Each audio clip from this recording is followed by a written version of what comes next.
watching the one and only WISH-TV. Now, News 8 gets you closer. Chopper 8 looks down on the devastation in Howard County. A tornado hit the community of Greentown. Home after home is ripped apart. And take a look at these pictures shot right after that twister hit. People rescued from their homes that literally had collapsed right on top of them. Good evening. It is 5 o'clock, and for thousands of Hoosiers, it's been a day spent recovering from the effects of those tornadoes. We have several live reports tonight, including Rick Hightower in the hard-hit community of Greentown. Eric Halverson's in Chopper 8 tonight, and Tony Perkins is right here in Marion County. Well, it was less than 24 hours ago that the destructive storm bore down on several counties here in Indiana. Howard County was one of the hardest hit by a tornado that shattered homes, ripped walls off of schools, and uprooted trees.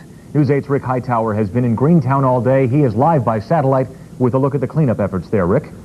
Well, Ken and Ann Marie, as another storm brews behind me from the northwest, you can see some of the destruction left behind by yesterday's twister. Estimates now range about $10 million. Some of the destruction is right here in the Deer Knoll subdivision. Now, luckily, survivors here heard the storm coming and did all they could to get out of its way. It was neighbor helping neighbor, even strangers pitching in to help pick up debris in Greentown today because of this. This twister that ripped its way across 4 central Indiana counties hit hardest here in Howard County, where homes in the Deer Knoll subdivision were torn apart. This house, there's 8 people trapped in the Emergency workers ran to help 8 people trapped in the basement of this home, which was literally picked up off its foundation. One by one, rescue workers handed out 4 children and 4 adults. Miraculously, no one was hurt. It was loud. It was real loud and scary. And it was a lot of pressure in your ears. Even some paramedics appeared emotional to find out that everybody was all right. Today, volunteers like these students from Indiana Wesleyan University showed up to offer a helping hand. Just felt it was the right thing to do, and really felt that that's what God wanted us to do, to come in and take a little bit of time and come and help and do what we could. Tornado survivors like Dave Benner appreciate the help. It's a good community. Everybody sticks together, and everybody come right on out and jump in and help. Yeah, everything will be all right. All we can do is just pick it up and go on. As workers cleaned up the storm's ugly mess, carnival rides were idled in Greentown. This is supposed to be a weekend of celebration here, and the town has decided the festivities will go on. As of this morning, they announced we will continue with the plans for this weekend, celebrating the sesquicentennial celebration this year. To give you a broader view now of the destruction here in Howard County, we go hi to Chopper 8 and Eric Halverson. Eric? Thank you very much, Rick. We are really not too far away from where Rick Hightower is right now, over an area called the Meadows of Greentown, a perfect example of what we are seeing now, and also a perfect example of how quickly people can work when they need to. There are people down here cleaning. We have a tractor out scooping up some of the debris into piles. You can see there at the top of the screen, some of that debris is being burned now, and there are a number of similar fires being seen throughout the area. They do have to work a little quickly because there is the storm on the way that Chris Wright was telling us about just a little bit ago, and you can also follow the pattern of the storm by following the pattern of blue plastic that appears in as a patchwork across some of the rooftops here, as well as some of the debris that's still littering areas of yards and fields. It will take a long time, I would say, certainly days, before the victims of these storms have a real grasp of how much damage this has done, because this is not only just debris to them, these are their family memories, and it will take time to go through and collect some of their treasures and move on. But right now it's just getting some of the big pieces, the trash out of the way, so they can get to work and try to get their lives back to normal. And you can see right down there another example of what they're doing to try to make their houses livable and to try to prepare for the next storm that is bearing down on them right now. Ken and Ann Marie? Eric, it's always amazing to see the damage to one home and then one next door, virtually nothing. Yeah, we were noticing that all over the area this morning too, and as you can see right down there, 3 houses, one in the middle has blue plastic, the other 2 are fine. Yeah, Eric Halverson tonight, thanks. Well, despite the widespread damage in Howard County, no life-threatening injuries were reported. In fact, residents living near the devastated Taylor High School say it was nothing short of miraculously that they lived through the storm. Sandra Chapman has more. I heard like everything just shattering, just like The building was just breaking apart. We looked out. We saw that big thing coming this way. Big white tornado just... They saw it and heard it, and now residents in eastern Howard County are cleaning up and counting their blessings. I just wanted to know if they were okay. I just had to know if they were okay. Marianne and Jim Tobin waited too late. By the time they went to take cover, the frame of their home had been ripped from underneath them. I really can't understand us surviving this. So we got up underneath the couch and you know, just done our best with that. They said the trailer flipped and the couch moved and then they were left exposed, and an air conditioner came by and hit Jimmy and then landed on Marianne, and she ended up with a broken ankle out of it. Fortunately, no one was inside the gymnasium at the Taylor Junior Senior High School 2 miles away, where the most extensive damage occurred. We have extensive damage inside the building. There are a few classrooms that are left intact, but there's a lot of roof off and classrooms that basically there's just walls standing.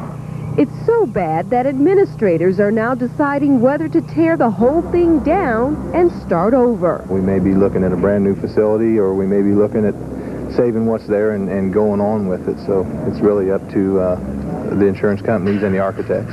But despite their losses, residents here say they can still smile because they have each other. In Howard County, Sandra Chapman, WISH-TV, News 8. Some spectacular home video to show you from just north of Winnemac during the height of the storm. Here's Mike Collins. Just a small one. Hope there's no more. Von Garpo's home video is the picture worth 1,000 words. It even comes with words. Don't seem to be much for wind, a little rain starting. He took these pictures as a tornado bore down on the small town of Beardstown. That's about 10 miles northeast of Winnemac in Pulaski County. The storm did not discriminate. It hit this house where Michael Perry lives. It sounded like what they normally say, the freight train coming. It got real noisy. All of a sudden, I looked out. That's when I seen the debris going around, and that's when I headed for the basement. Then, as happens so often, the storm struck the ever-vulnerable trailer park. In this case, 3 homes were damaged. Mike Milo owns the property. It's unbelievable. I don't know. I've been shocked like everybody else. I do understand one person was hurt, and I don't know how badly. One of our tenants. And as quick as it came, it left. That's when the sheriff's department started piecing the story together. Could have been a lot worse. Like I said, one injury, and we believe it was all minor. We were glad that some of the families got out before the tornado actually came. But this storm refused to die and moved northeast, where it left more marks. Mike Collins, News 22, this morning. Now, as you just saw from that home video, several areas saw tornadoes firsthand yesterday. One of the areas hardest hit was just south of Nappanee off State Road 19. The tornado touched down for only moments, according to witnesses, but it left the Michael Mobile Estate Park looking like something out of the movie Twister. Miraculously, no one suffered any serious injuries. Pretty much people just were walking around looking shocked. I think it hit, probably hit and gone within probably 15 seconds. And I think they were stunned as to what even happened. Now, officials gathered all those left homeless by last night's storm and took them to the Mount Tabor Church, which is also just south of Nappanee. You're watching WNDU-TV, Channel 16, South Bend. Live from the WNDU studios, this is News Center 16. It's sad. It's sad for the people. Today, amidst another flurry of storms, Michiana families deal with the day after, sifting through debris and rummaging for mementos. The reality of a tornado hits home. I just never realized that I'd be in one myself. It's a disaster.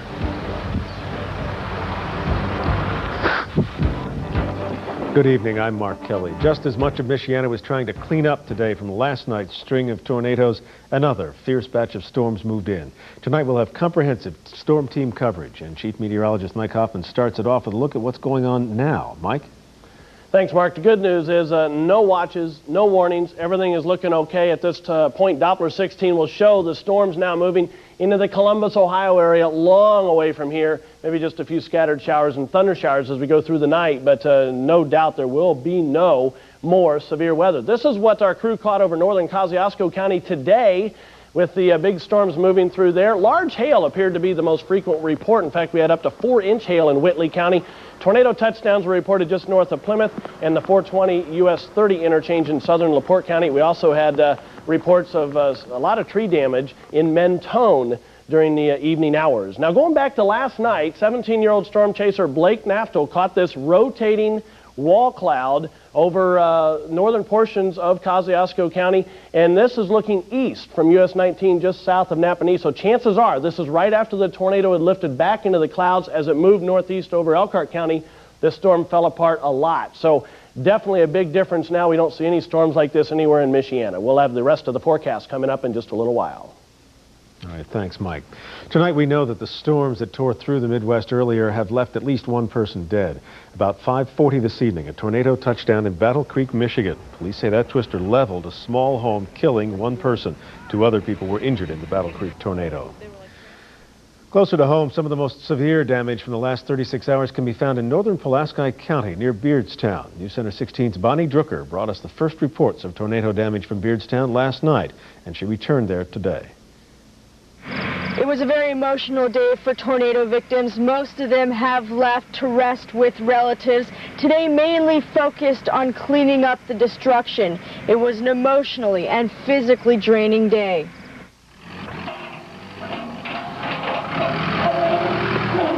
A twister touches down in Pulaski County. It rips through 3 homes, turning lives upside down within minutes. 45, 50 years of collecting stuff. Disaster. Gone. And when a disaster like this one hits, victims like Richard realize they miss the sentimental, irreplaceable things most.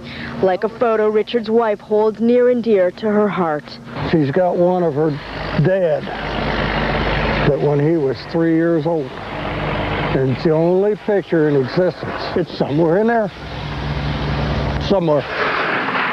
Disasters like this one here, you might say, brings out goodwill and bonds strangers together. Now, when you lose your house, you'll never get everything replaced. Well, if there's something, you're going to take it. I thank you. Volunteers help families put the pieces back together. What's it been like all morning? Miserable. Everybody crying. Every time somebody sees something that's sentimental, they start crying. Although things are lost and destroyed, folks here are thankful for this. They still have each other. Well, thank God she's still here. I tell you, I don't know what I'd do without her. And thankfully, no loss of life in this twister. In the piece, Richard is talking about his wife. In the meantime, 7 people are homeless. They plan to come back here, though, tomorrow to pick up where they left off. Another very hard-hit area happened to be northern Kosciusko County, and that's where Jay Hermasinski spent the day. Thanks, Bonnie. About a half-dozen families who lived in this trailer park are now homeless. Today, many of them returned to sift through the rubble that only just yesterday used to be their home. In Kosciusko counties. For those on the ground, so much was lost in so few seconds. We didn't really have that much of a warning, and it was just so quick. And they just yelled, "Get in the car." So we got in the car, and we were just going, and it was chasing us. But the storm caught most families here by surprise. I seen the tornado coming through this window. First thing to my mind was my family. My arm was around my youngest daughter, and I felt the wall come in, and I didn't want her crushed. I was scared. I thought that we was gonna die. One day later, families sift through what's left of their homes.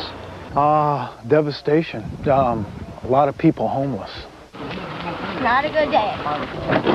Homes destroyed in just seconds. Survivors say what matters most is not what was lost, but what was saved. But we're lucky. We're the lucky ones. I thank God I'm alive. Thank God my family's alive. But you got to look at it this way. My family's healthy, my family's alive. I start over. It really is amazing that just 2 people were injured out here yesterday, and those injuries were minor. Mark, tomorrow people will return out here, continue sifting through their belongings and figuring out what to do next.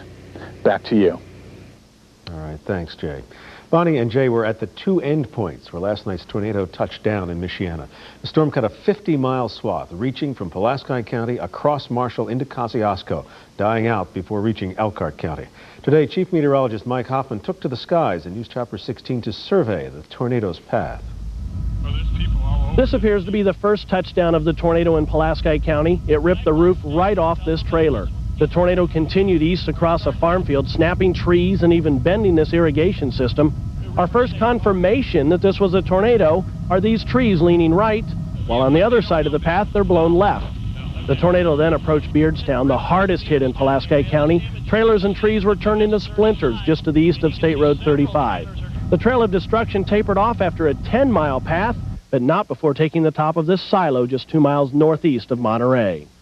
From the air, it appears that Marshall County was spared the destruction as a massive rotating thunderstorm passed right over Lake Maxinkuckee, Culver, Argus, and eventually Bourbon. After crossing into Kosciusko County, the twister again dipped out of the sky just 2 miles north of Etna Green. Look at this wheat, how it's bent inward toward the path of destruction.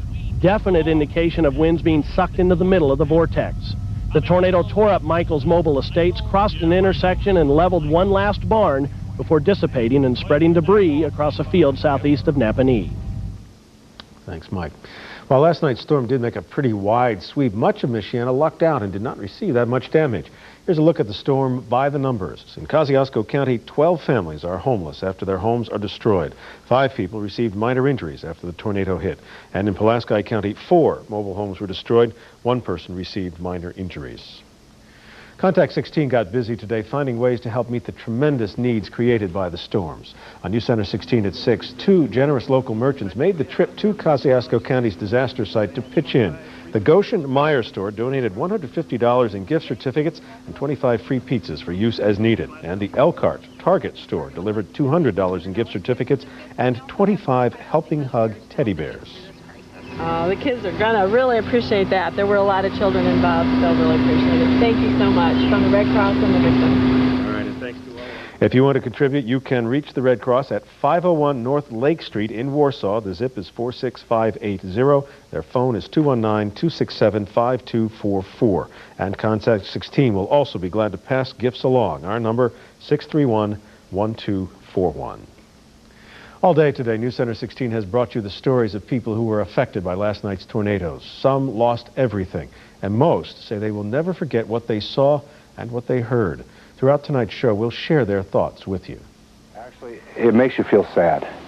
Everything that you worked for, everything you worked hard for is gone now. But you got to look at it this way. My family's healthy, my family's alive. I start over. I rebuild again.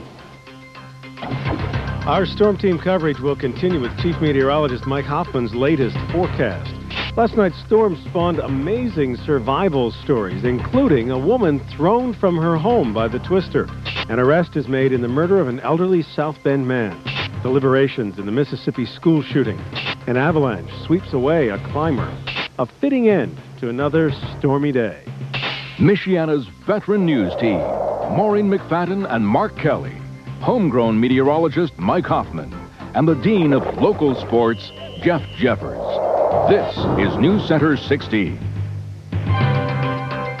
So we got in the car, and we were just going, and it was chasing us, and we wouldn't let, she was driving, we wouldn't let her, we just told her not to turn around, just to go.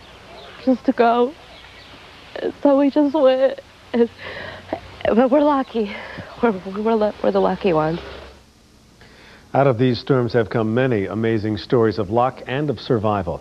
In Pulaski County, the Davis family lost everything from their 16-year marriage in yesterday's tornado. But they consider themselves lucky because even though she was sucked into the tornado and thrown from her home, Barbara Davis survived. That was such an excruciating sound, you wouldn't believe it unless you heard it. It was like a semi was driving through the side of the trailer. We're stowing from the bathroom out here 20 feet next to the van. Today, Barbara and Richard sifted through their belongings. Their home is a total loss, but they say they're just thankful that Barbara survived her harrowing experience. Last night's storm in Pulaski County spawned another amazing tale of survival, and I do mean tale, literally. Just yesterday, Mick Perry picked up Kevin the dog from the pound, and within hours, Kevin found himself in the eye of the storm. The storm literally picked Kevin and his doghouse up and sent them flying through the air. But somehow, today, Kevin was found buried under a tree, safe and sound. You know what he's been through here in the last 24 hours, you might think he's better off back at the pound instead of here. Unfortunately, Kevin's owner, Mick, suffered serious damage to his house and farm, but he says he and Kevin are both just lucky to be alive. In the last 24 hours, several separate storm fronts have torn through Michiana, bringing dozens of severe weather watches and warnings with them. This was the scene earlier today in northern Kosciusko County, where rain and lightning filled the afternoon sky. All's quiet now, but will it stay that way? Stay tuned. Mike Hoffman will have your Storm Team 16 forecast.